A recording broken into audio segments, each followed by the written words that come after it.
네, 오늘 월요일이죠. 월요일은 리얼미터 정례조사가 나오는 날입니다. 이재명 대통령의 국정 지지율은 59.7%, 민주당 50.6%, 국힘이 30%로 나왔는데 이거는 이제 ARS 조사이고요. 국민의힘과 민주당의 지지율 격차는 굉장히 많이 벌어지고 있습니다. 타 전화면접 조사인 MBS 조사와 한국갤럽 조사를 전제하고 보면 리얼미터 조사가 조금 높게 나오는 편인데요. 다만 국정 지지율 자체는 굉장히 높게 나오고 있습니다.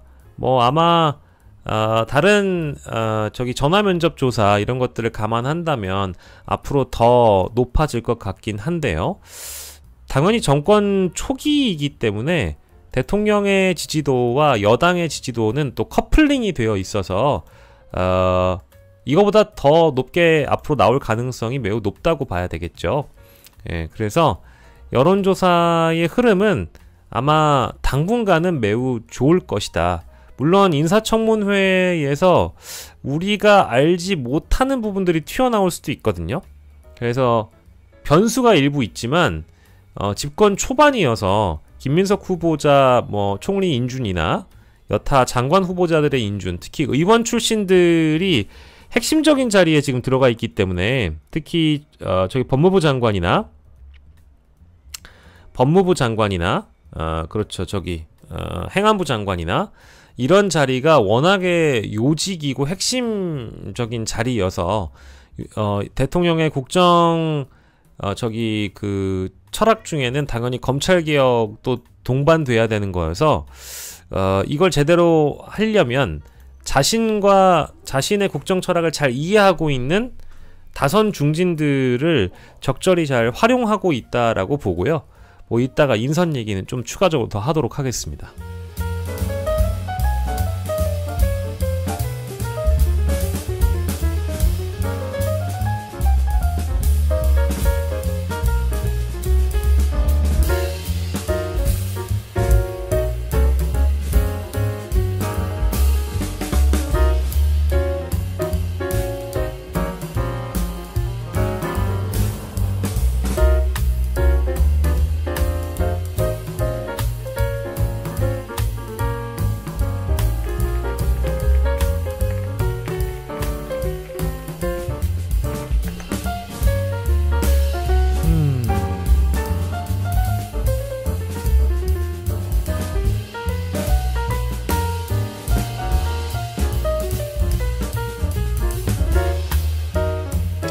어디 갔지? 내가 분명히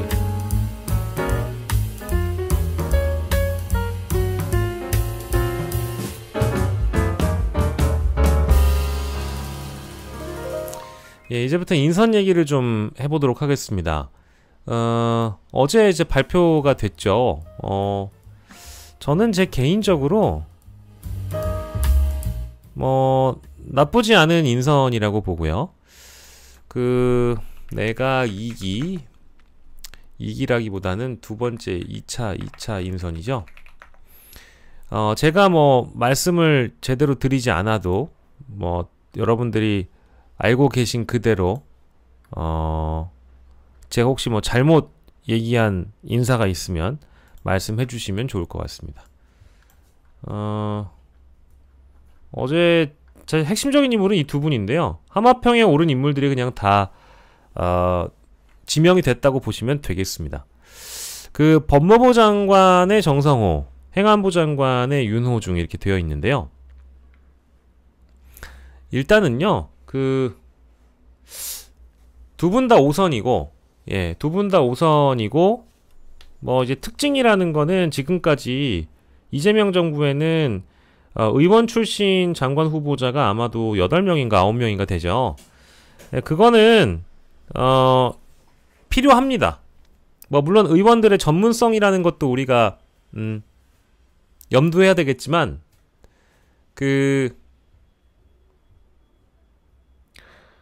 인사청문회 통과가 일단 시급하고요. 의원 불패 신화라는 게 있잖아요. 의원 불패 신화를 깨지지 않게끔 만들어줄 장관 후보자들이라고 저는 보고, 김민석 후보자까지 포함하면 8명인가 9명인가 그렇습니다. 근데 중요한 건 얼마나 대통령과 호흡을 잘 맞춰서 검찰 개혁을 이뤄낼 수 있느냐.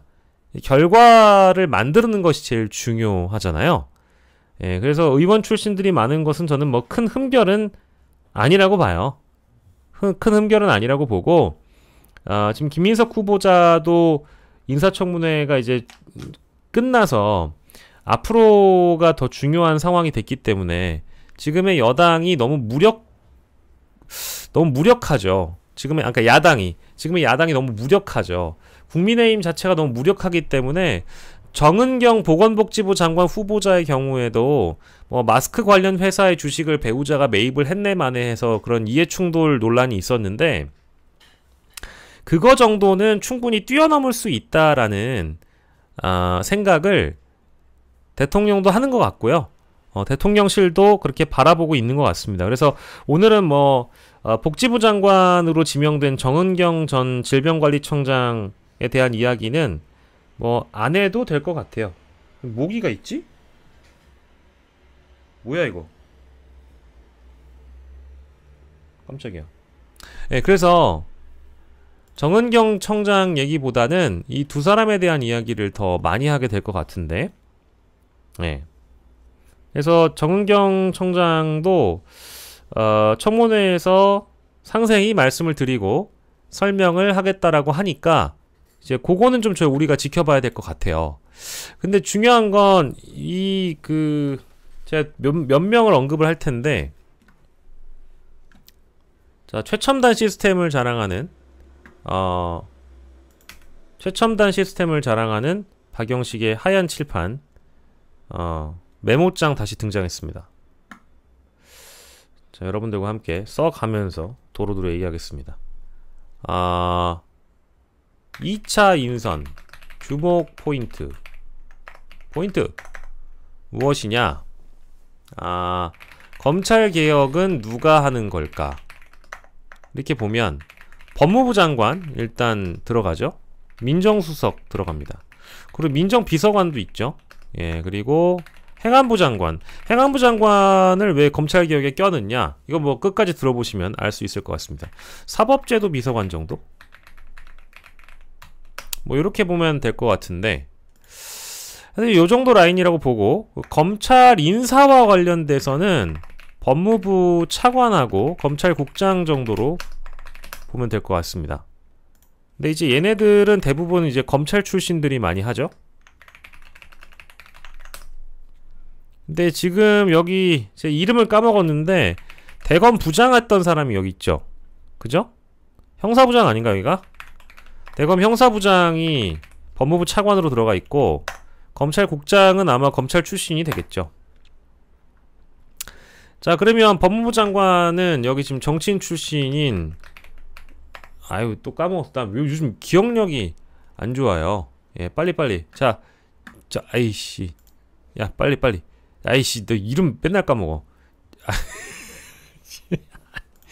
진짜. 정성호, 그렇지. 좋아. 정성호. 자, 윤호중. 자, 나머지 사람들은 그냥 여기까지 중요하니까. 봉욱. 이렇게 있어요. 그러면 보통 한 5명 정도가 검찰개혁을 한다고 보면 될 것 같습니다. 근데 왜 검찰개혁이, 윤호중이 과거에 국회 때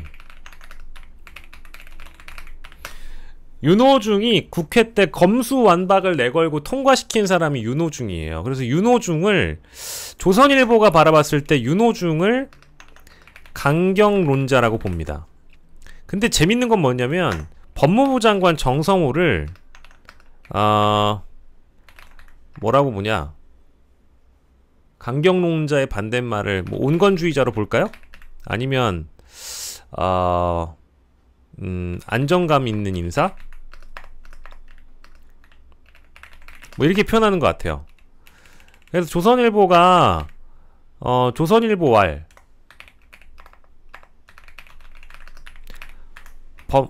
정호성, 봉욱, I love you 이렇게 얘기합니다.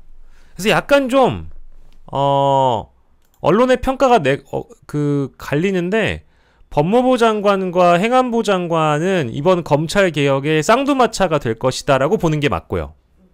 보는 시각이 많고요. 보는 시각이 많아요. 제 관점이 아니고 언론의 관점은 법무부 장관과 행안부 장관이 kind of 쌍두마차 혹은 강원 양면 전략 뭐 이렇게 보시는 시각들이 좀 있는 것 같아. 실제 그런 것 같아요. 근데 이걸 보고 느낀 게 뭐냐면, 자, 여기 5선이죠. 여기도 5선입니다. 국회에서 한 4선만 해도요, 3선 이상을 보통 이제 우리가 중진 하잖아요. 근데 4선, 5선 하면 딱 보면 아는, 그러니까 정무 감각이 있다라고 보는 선수 정도 되죠. 예. 이거는 제 평가가 아니라 조선일보와 이제 여러 일간지의 평가라고 보시면 됩니다. 그런 이유가 있죠. 왜? 정성호 의원이 라디오나 여타 그 언론과의 인터뷰를 보면 정성호 의원이 뭐랄까 과도하지 사람이 뭔가 이렇게 좀 강경하다랄까? 그 민주당의 강경론자들을 조선일보가 분류할 때 소위 당권파이거나 그 조선일보 표현인데 개딸주의자라든지 그게 아니다라고 평가를 하는 것 같아요. 제 얘기가 아니고 보수 성향의 언론들이 정성호 의원을 평가할 때 친명이고 찐명이고 친명 좌장이지만 이재명 대통령한테도 쓴소리가 가능하고 이 주류의 의견을 많이 따라갈 땐 따라가더라도 비판할 건 비판하는, 할 말은 하는 사람이다 라는 차원에서의 온건주의자라고 표현을 하는 것 같아요. 그리고 윤호중을 강경론자로 보는 이유는 이제 국회 때 검수완박을 통과시킨 사람이다, 이제 요런 이야기를 하고 있습니다. 제가 지금 얘기하면서 여러분들의 댓글을 다 못 보고 있다라는 걸 일단은 참고해 주시고, 여러분들 의견은 뭐 알아서 그냥 생각하시길 바랍니다. 자, 근데 어쨌든 법무부 장관과 행안부 장관을 쌍두마차로 보고 있는 것 같고요. 여기는 이제 행안부 산하에 중수청이 들어가는 거고, 여기는 나중에 법무부 산하에 공소청이 들어가는 겁니다. 예. 요렇게 되면 요 그림, 검찰을 쪼개야 되잖아요. 기소와 수사를 분리하는 것, 이제 요게 검찰개혁의 큰 틀이기 때문에 법무부 장관과 행안부 장관의 어떤 호흡을 또 본 것 같아요. 예, 요 맥락이 하나가 있고, 그리고 요거는 제가 좀 약간 까리합니다. 조선일보가 또 칭찬하니까 사실은 썩 맘에 들진 않아요. 썩 맘에 들진 않아요. 정성호래. 정호성이 뭐야? 정성호지. 정성호와 봉욱의 케미스트리가 좋을 것이다라고 평가한 조선일보의 이 전망은 썩 맘에 들진 않지만 그래도 잘 하실 거라고 전 믿음이 있습니다. 정성호 법무부 장관이 못하진 않을 거예요. 왜냐? 일단 여기다 넣어야 되겠다. 자, 이 두 사람을 끼겨 넣을게요. 자, 이재명 대통령이 잘하는 게 뭐냐? 이재명 대통령이 잘하는 게 뭐죠?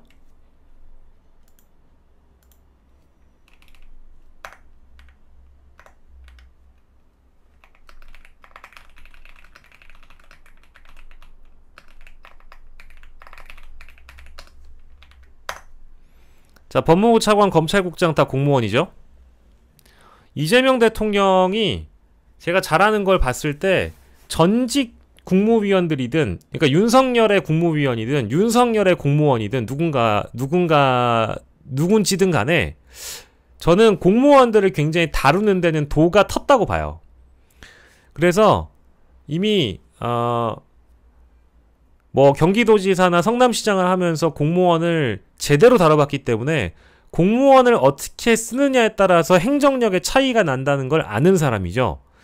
정성호 의원도 제가 보기엔 정성호나 윤호중이나 이런 사람이 정치인 출신이자 나름 이 그 사법제도 개혁이나 검찰 개혁에 과거의 의견을 주장을 강하게 담았던 사람들이 법무부 장관이나 행안부 장관을 한다라는 것은 앞으로 법무부 차관이나 검찰국장 같은 사람들을 장관이 다루는데 꽤나 잘할 거라는 믿음이 있는 것 같아요. 누구에게? 이재명 대통령에게. 이재명 대통령에게. 그래서 중앙일보 보도를 보면은요, 이런 얘기가 나와요. 봉욱을 누가 추천했다? 봉욱 추천한 사람. 민정수석 봉욱을 정성호가 대통령에게 추천했다라고 중앙일보에 나옵니다. 실제 그 여부는 내가 모르죠. 중앙일보 피셜은 그렇습니다. 그래서 정성호에게도 그림이 있고, 정성호가 그린 그림은 대통령의 국정 철학인 앞으로의 그 개혁 방향인 검찰 개혁이기 때문에 법무부 장관 정성호가 민정수석과의 호흡을 맞추고, 왜냐하면 정성호가 추천을 했기 때문에, 그리고 봉욱이 과거에 윤석열과 동일하게 검찰총장 후보자였던 시절이 있었기 때문에 검찰을 누구보다 잘 이해할 거라고 판단한 것 같아요. 봉욱 민정수석은 날카로운 칼로 사용할 예정이고, 그 밑에 있는 법무부 차관이나 검찰국장이 누가 되든지 간에 정성호도 공무원을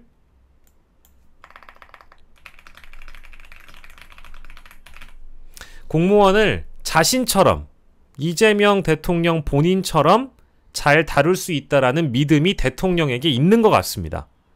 근데 다만 여기서 의문, 법무부 차관은 내 사실 잘 믿음이 안 갑니다. 왜냐하면 이거는 오늘 하루 종일 또 얘기가 될 텐데, 대검 형사부장 정도쯤 되면 윤석열의 구속 취소 인용과 관련돼서 심우정의가 대검에서 부장회의를 개최해요. 기억나세요? 안 까먹으셨죠? 심우정이 이 직위원이 구속 취소를 인용해주고 나서 즉시 항고를 해야 될지 말아야 될지와 관련된 그런 회의를 대검 부장회의를 하거든요. 대검 부장회의를 할 때 법무부 차관 지금 후보자가 들어간단 말이에요. 이진수였나요, 이름이? 그 사람 이름은 잘 모르지만 그 사람이 들어가잖아. 그러면 나는 그 인간이 거기에서 도드라지게 반응을 했거나 반대를 했거나 하지 않았기 때문에 즉시 항고가 이루어지지 않아서 윤석열이가 지금 걸어다니는 거 아니에요. 그렇지 않습니까? 그래서 저는 이 법무부 차관에 대한 설명은 난 좀 필요하다고 봐요. 이 사람은 좀 의문이에요.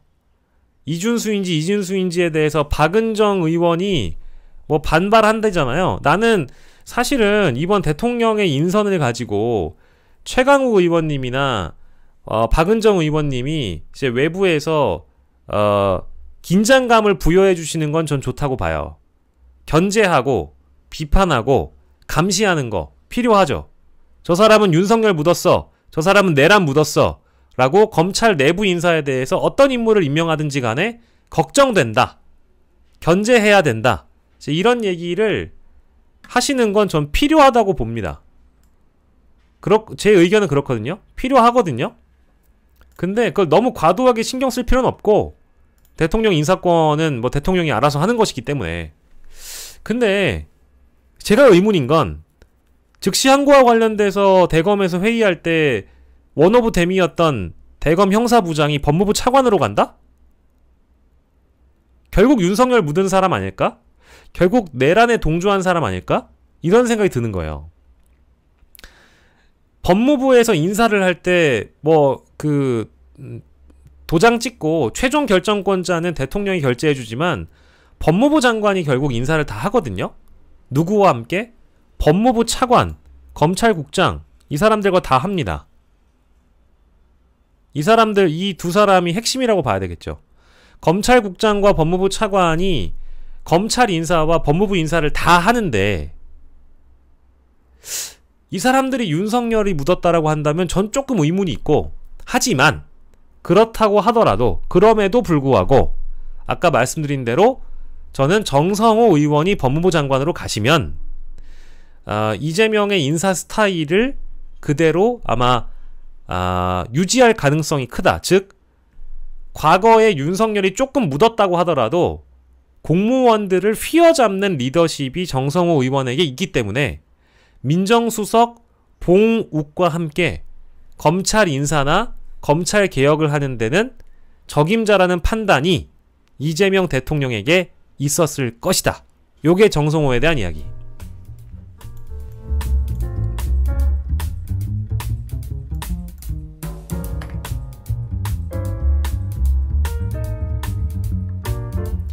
자, 그리고 뭐 윤호중 행안부 장관의 경우에는 과거에 검수완박을 가열차게 밀어붙였던 사람이라는 측면에서 언론들은 강경론자라고 표현을 하는데, 이것도 결국 법무부 장관과의 어떤 호흡이 분명히 필요하겠죠. 윤석열이 다 이제 어그러뜨려 놓은 행안부의 인사나 그 경찰 인사나 이런 것들도 다 이제 휘어잡아야 될 것 같고요. 이제 이런 대목에서는 법무부 장관의 리더십이나 윤호중의 리더십이나 아마 필요해 보이긴 합니다. 결국에는 검찰을 쪼개는 과정에서 수사와 기소를 분리하는 과정에서 아마 목소리가 가장 많이 반영될 거라고 보고요. 제 개인적으로는 정성호 의원이나 윤호중 의원을 제가 뭐 친분이 있거나 알진 못하지만 뭐 귀동냥으로 들었던 이야기나 이런저런 것들을 다 포함해 보자면 불안해 하시는 분들이 좀 있는 걸로는 알고 있거든요. 근데 그렇게 걱정은 많이 안 하셔도 될 것 같고 일단 좀 지켜보셔야 될 것 같습니다. 네.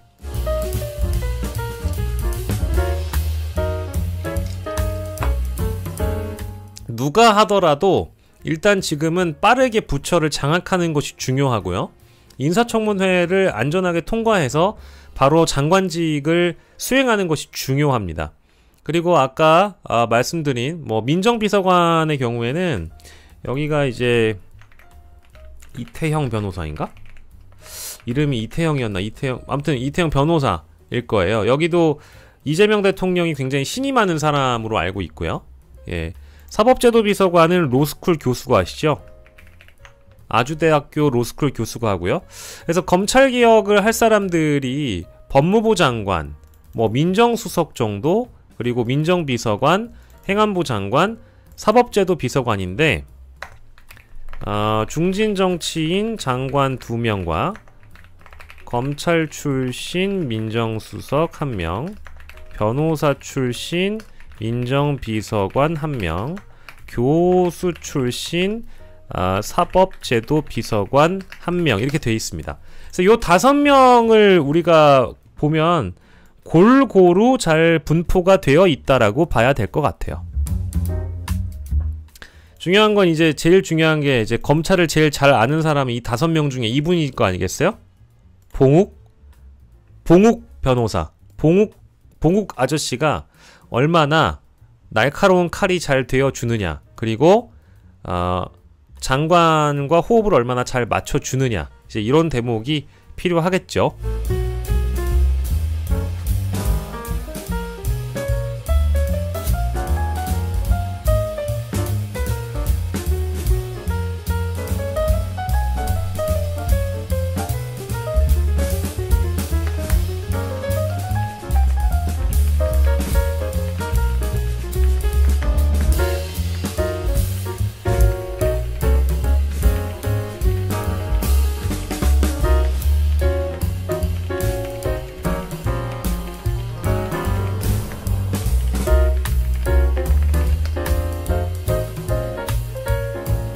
자, 그리고 이제 통합과 화합의 의미에서 뭐 이제 이런 인사가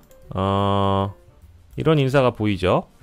지방시대위원장, 오유경 식약처장 유임, 뭐 이렇게 보이는데 저는 뭐 잘한 선택이라고 봅니다. 이거랑 같이 봐야 돼요. 김경수 지명은 뭐와 같이 봐야 된다? 김경수 지명은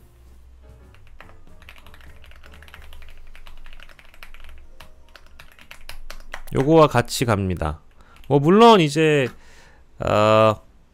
김경수 전재수의 경우에는 당내 통합의 의미도 있고요. 그리고 뭐가 또 있냐? 지방선거가 있죠. 이렇게 보시면 될 것 같아요. 그래서 김경수 지방시대위원장 지명은 아주 잘한 선택이라고 저는 보고요. 일전에 있었던 전재수 해양수산부 장관 지명도 뭐 아주 잘한 선택이라고 봅니다. 당내 통합의 의미가 분명히 있다라고 보고, 그리고 지방선거를 염두에 둔 인선이라고 저는 보고요. 예, 그거는 요렇게 보면 될 것 같고요. 요거는 뭐 이거와 똑같은 거죠.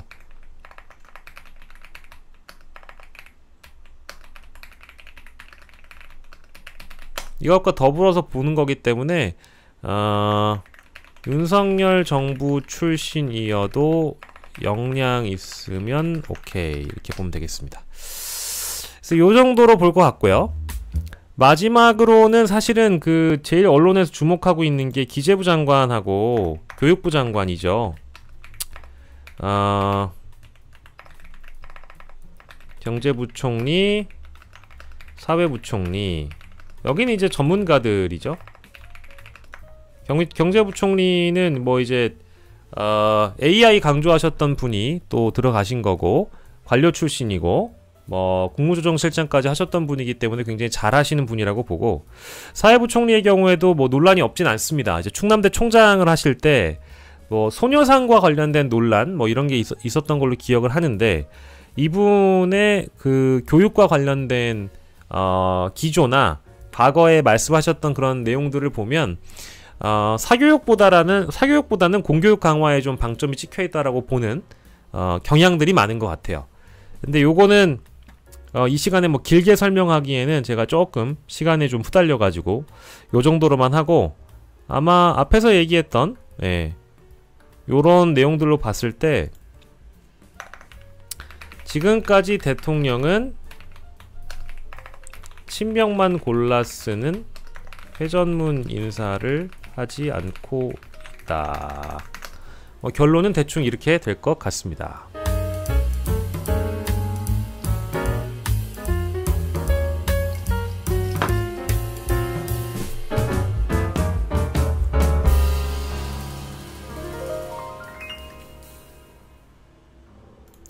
예. 걱정이 그래도 많으신가요?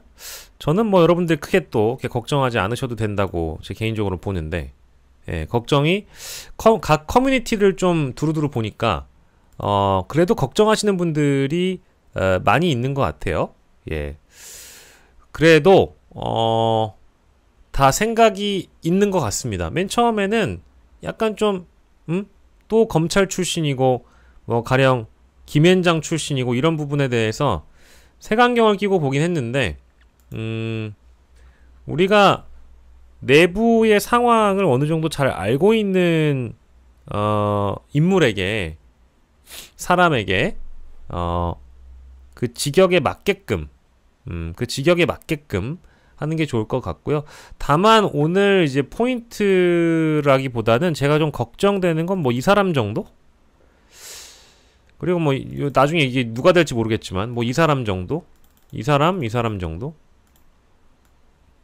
그래서 이 사람 요렇게 해서 굳이 라인을 타고 가면 국장에서 차관으로, 차관에서 뭐 장관으로, 그리고 수석으로 이렇게 연결이 되는 거니까, 검찰이라는 조직을 해체해가지고 개혁하고 또 부처를 장악하는 것은 결국 장관의 일이기 때문에, 장관이 인사를 해야 되잖아요. 그래서 이 법무부 차관과 국장의 경우에는 인사가 핵심이라서 앞으로의 검찰 인사를 어떻게 할 것인가, 이제 이런 대목을 잘 보셔야 될 것 같고, 요거는 좀 또 여러분들이 보시기에 헷갈렸으니까 지금 막 들어오신 분이 또 이 내용을 보고 착각을 하실 것 같아가지고 제가 아까 말씀드렸습니다. 이 밑에 있는 거는 요거죠. 요렇게 해야지. 제가 검찰 개혁을 차관이 했다고 얘기한 적이 없어요. 오해하지 마십시오. 제가 이제 커뮤니티를 이제 어제자로 보니까, 야, 이게 또 제일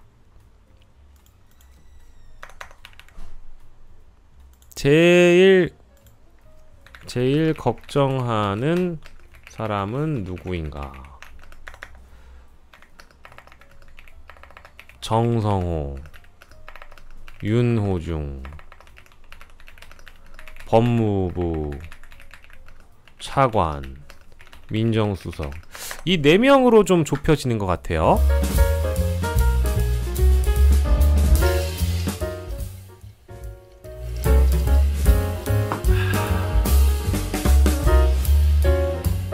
자, 요렇게 한 4명 정도로 이제 좁혀지는데, 이 4명에 대해서는 제 결론은 걱정하지 않아도, 지금 당장 걱정하지 않아도 된다?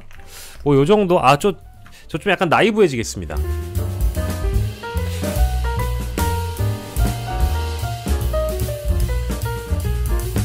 지금 이제 제가 이재명 대통령의 좀 내재적인 접근을 좀 해보자면, 제일 중요한 건 그거인 것 같아요. 그러니까 대통령은 이미 많이 앞서 나가 있거든요. 그러니까 대통령의 업무 속도를 다른 사람들이 못 따라간다라는 거잖아요. 그쵸?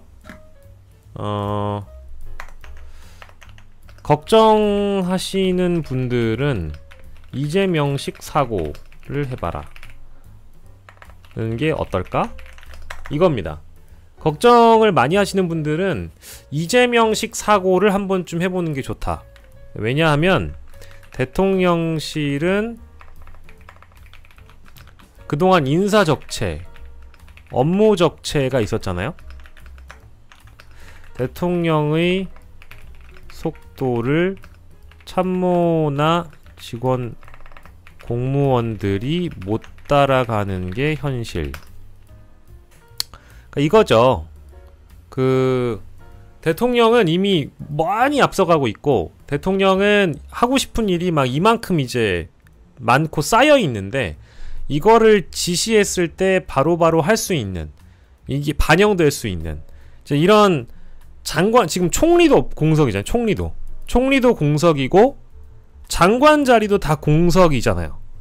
그래서 지금 20 며칠간의 이재명 대통령이 이룬 성과나 결과물이라는 게 뭐 국민들이 바라보기에는 만약에 정상적인 정부였다라고 하면 굉장히 빠르게 성과를 올릴 수 있었겠다라는 생각은 드실 거 아니겠어요? 근데 지금 민정수석에서 한번 브레이크가 걸렸고, 나머지 자리들도 다 지명만 했지 임명은 안 돼 있는 거잖아. 대통령실 공무원들이야 뭐 그냥 임명하면 되는 거지만, 인사청문회가 필요한 것, 즉 내각의 완성, 내각의 구성이 이루어지지 않은 상황이잖아요. 그러면 이 인사적체와 업무적체는 계속 이어질 텐데, 대통령의 속도를 반영을 못 해준단 말이에요. 그러면 어떤 거냐? 지금은 어쨌든 자신의 지시에 따라서, 자신의 지휘에 따라서, 자신의 주장에 따라서, 맞아요. 말 좀 들어님 말씀처럼 이재명 대통령이 일 좀 시켜본 다음에 판단을 해도 늦지 않다라는 거죠.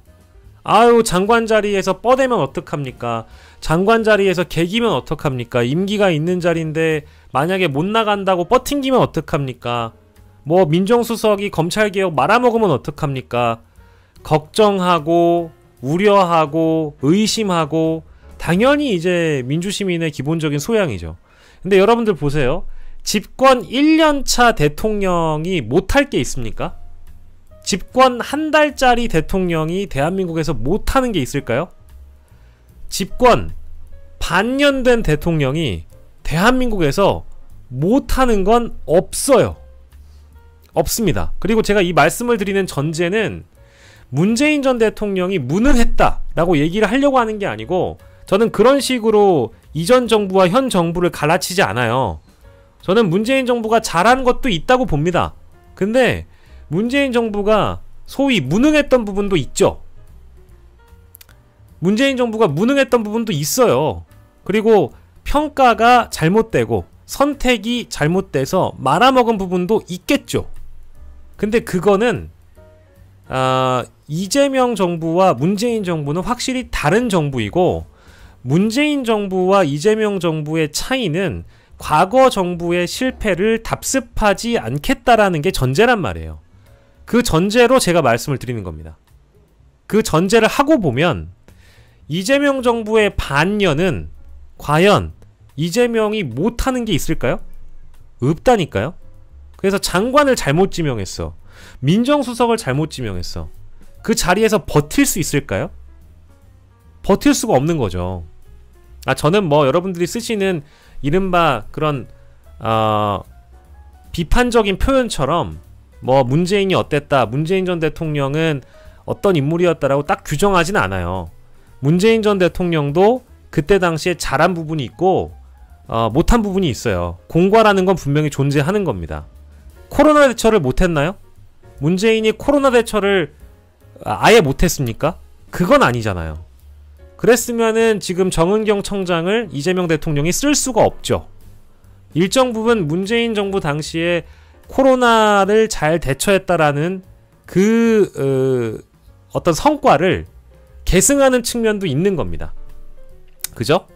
근데 중요한 건 그걸 떠나서 그때 상황과 지금의 상황의 차이점이 분명히 존재한다는 거예요.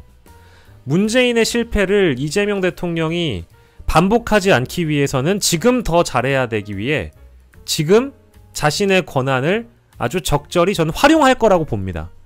그래서 반년 안에 만약에 지금 인선한 임명이 잘못됐어요. 그러면 이재명 대통령이 그걸 가만히 두고 볼 것이냐? 전 그렇지 않다고 보거든요. 그래서 뭐 윤호중에 대한 걱정, 정성호에 대한 걱정, 뭐 나아가서는 전재수에 대한 걱정, 검찰총장에 대한 걱정, 법무부 차관에 대한 걱정, 우리는 걱정을 해줄 수 있죠. 근데 이재명식 사고로 비춰봤을 때 집권 1년 차인 이재명이 못할 건 없다. 못할 건 없다. 할 수 없는 건 없다, 한마디로. 그래서 뭐 부동산 대책도 안 나올 것 같더니 나오지 않습니까? 이제 뭐 국토부 장관하고 문체부 장관을 봐야 되겠지만 제가 보기에는 이제 일을 못하거나 속도를 못 따라가면 뒤처질 것이고, 그건 국민이 평가해봤을 때 잘못 뽑았다 싶으면 바로 내칠 가능성이 높아서요. 너무 걱정하지 않으셔도 된다라는 게 저의 결론입니다. 또 박영식 존나 나이브하네 또 이럴 것 같아요. 자, 괜찮습니다. 괜찮고요. 저는 나이브하게 인식돼도 되고 여러분들이 얼마든지 평가를 주셔도 되고, 여러분들이 이번 인선에 대해서 걱정하셔도 되고 잘못됐다라고 평가하셔도 되는데, 다만 그렇게까지 걱정하지 않아도 될 정도로 집권 1년차의 대통령의 힘은 막강하고, 아까 우리가 얘기했던 거 뭐?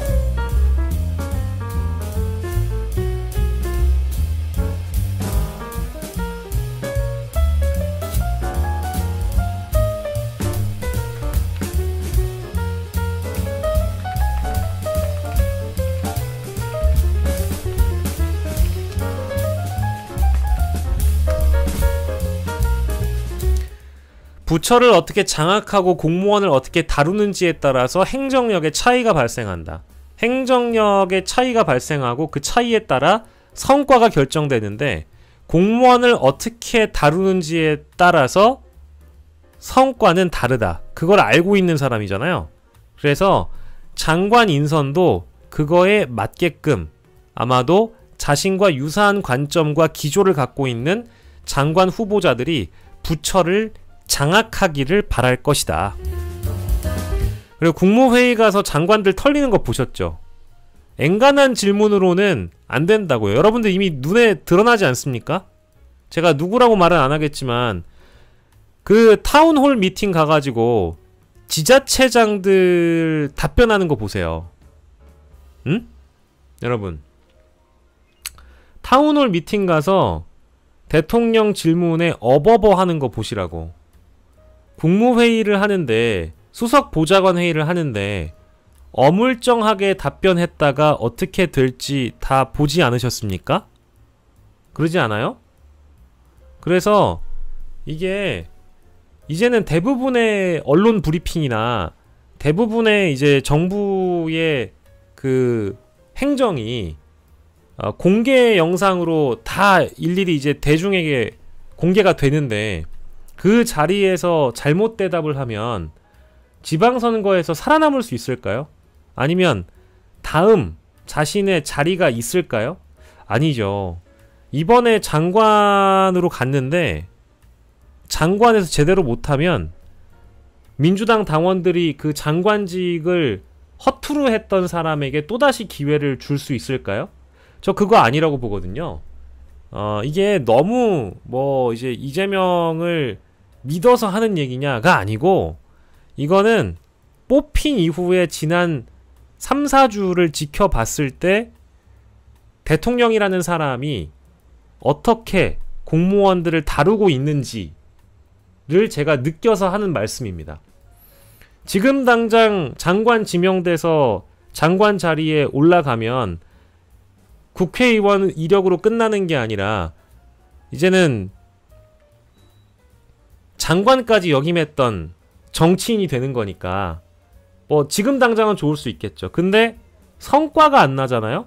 근데 대통령의 국정 철학이 반영이 제대로 안 되고 부처 장악을 못 하잖아요. 그거는 아마 반년 안에 소문이 날 거예요. 반년 안에 소문이 날 거고 아마 장관직을 오랜 기간 유지하긴 어려울 겁니다. 제 생각이 그렇고요.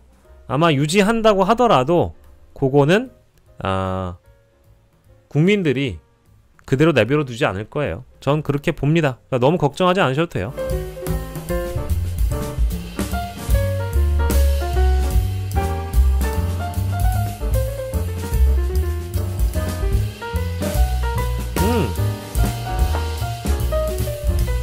맞아요. 누가 이제 우상호 정무수석 얘기를 하는데 보세요. 자, 강훈식이 친명이냐? 엄밀히 얘기하면 아니잖아요. 우상호 정무수석이 친명인가요? 그것도 엄밀히 얘기하면 아니잖아요. 정성호 의원이 언론 인터뷰에 나와가지고 죄송한데 좀 나이브한 말씀 하실 때 제가 정성호 의원도 비판을 참 많이 했거든요. 근데 또 모르죠. 장관으로 잘할지. 그런 걸 보면 요 얘기는 꼭 하고 싶어서 하고 갈게요. 제가 아는 바 굉장히 인기가 많고 굉장히 이제 이렇게 그 말씀을 잘하시는 정치인들 있잖아요. 이거는 뭐 여야를 막론하고 언론 인터뷰에 나왔는데 말을 너무 잘하는 거예요. 너무 국민들 그 당원들이 감화될 정도로 감동받을 정도로 요걸 잘해요. 그래서 요직도 한번 맡겨봐요. 뭐 예를 들면 그 입법부 내에서 얘기면 정당 내에서 당의 주요 요직을 맡아서 성장을 해요. 막 다선 중진이 돼요. 말을 막 잘해요. 너무 잘 떠들어. 방송에 나오면 진짜 대통령감 같아. 당대표감 같아. 혹은 뭐 정말 막 재선도 아까워. 3선, 4선도 아까워. 이런 인물이 있다고 칩시다. 이거는 제가 특정 인물을 거론 안 합니다. 여야를 막론하고 똑같은 얘기를 하는 거예요. 제가 겪어봤던 정말 훌륭한 정치인도요. 이제 겉으로 보기에 훌륭한 정치인도요. 행정의 영역으로 가잖아요. 행정의 영역, 광역단체장을 한다 칩시다. 지방자치단체장을 한다 칩시다. 지자체장을 해. 근데 미안한데 정말 정체가 탈로 나버리는 사람들도 왕왕 있어요. 정말 시원시원하고 정말 잘할 것 같은 사람도 행정의 영역에 가잖아요. 그러면 완전히 평가가 달라지는 사람도 있다고. 네. 실제로 그래요. 그래서 그 정무직 그 공무원이 되거나 정무직 장관이 되면 또 다를 수 있는 거예요. 예를 들면 홍준표 시장 같은 사람 봅시다. 시원시원하죠. 대선 주재하죠. 뭐 페이스북에 글 쓰는 거 보면 홍카콜라 뭐 이런 얘기 하면서 불과 한 10년 전까지만 하더라도 이 사람이 대통령감이라고 생각했던 보수층이 있었겠죠. 훌륭한 행정가입니까? 아니거든. 아니라고요. 미안한데 민주당 출신 중에서도 행정의 영역에 갔을 때 정말 박수 쳤던 사람이 몇이나 될까요? 저 잘 모르겠어요. 솔직한 얘기로. 근데 그런 사람이 있다라는 거죠. 정말 훌륭한 사람. 훌륭한 행정가였던 사람이 있었다는 거죠. 이낙연이가 전남도지사 했잖아요. 이낙연 전 총리가 전남도지사 했습니다. 뭐 얼마나 많은 사람의 박수를 받았을까요? 그런 거예요. 그래서 아무리 지금 당장 우리가 느끼기에 겉만 번지르르한 정치인도 행정의 영역에 가면 내가 내 고향 와가지고 떵떵거리면서 우리 고향 선배 후배들한테 내가 광역단체장 했어, 내가 오선 중진하다가 어디 가가지고 지자체장 했어 해가지고 훈장 하나 붙었다고 생각하잖아요. 근데 거기까지라고요. 거기까지였다고. 그런 사람이 정말 많아요. 그래서 시켜보고 판단해도 늦지 않다. 이미 이재명 대통령 덕에 우수수수수 드러날지도 모른다는 겁니다. 근데 그건 차제에 잘된 일입니다. 왜? 지방선거 또 해야죠. 총선 또 해야 되죠. 민주당 입장에서 훨씬 나은 거 아니에요? 옥석 가리기가 가능하지 않음. 그건 전 그렇다고 봐요.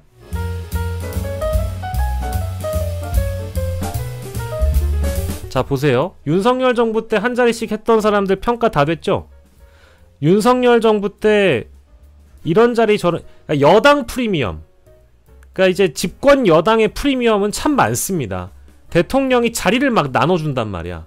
근데 지난 윤석열 정부의 장관들 보세요. 얼마나 쓰레기였습니까? 쓰레기였죠? 그런 사람들이 다시 국회에 와가지고 국회의원 좀 할 수 있다? 아니, 그런 기회는 주지 않아요. 그런 사람이 지방선거에 나가서 다시 국민들한테 선택을 받는다? 아니, 그런 기회는 다시 오지 않아요. 이번에 이재명 정부에서 뭐 내각에 누구를 인선했다 칩시다. 장관 자리를 허투루 했다? 그런 사람에게 재차 기회가 갈 수 있을 거라고 보십니까? 아니, 안 간다고요. 못 간다고요. 문재인 정부 때 노영민 비서실장 기억나세요? 노영민 비서실장 지금 뭐 하죠? 그런 겁니다. 여러분. 좋은 기회이기도 하다. 걱정 말고 써보고 써본 뒤에 판단하자. 판단했는데 아니다. 그 다음 기회는 없는 겁니다.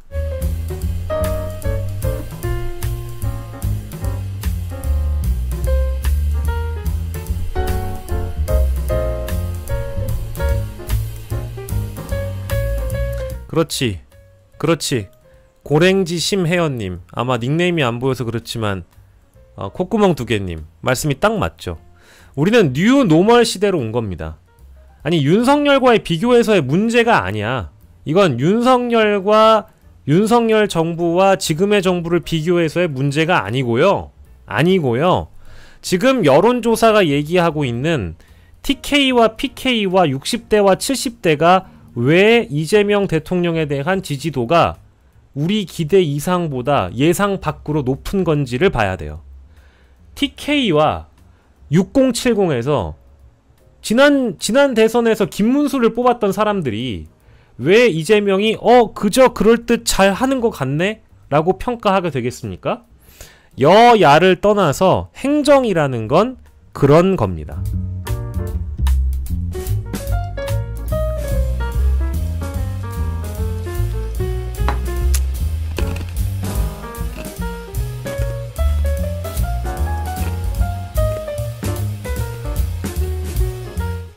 근데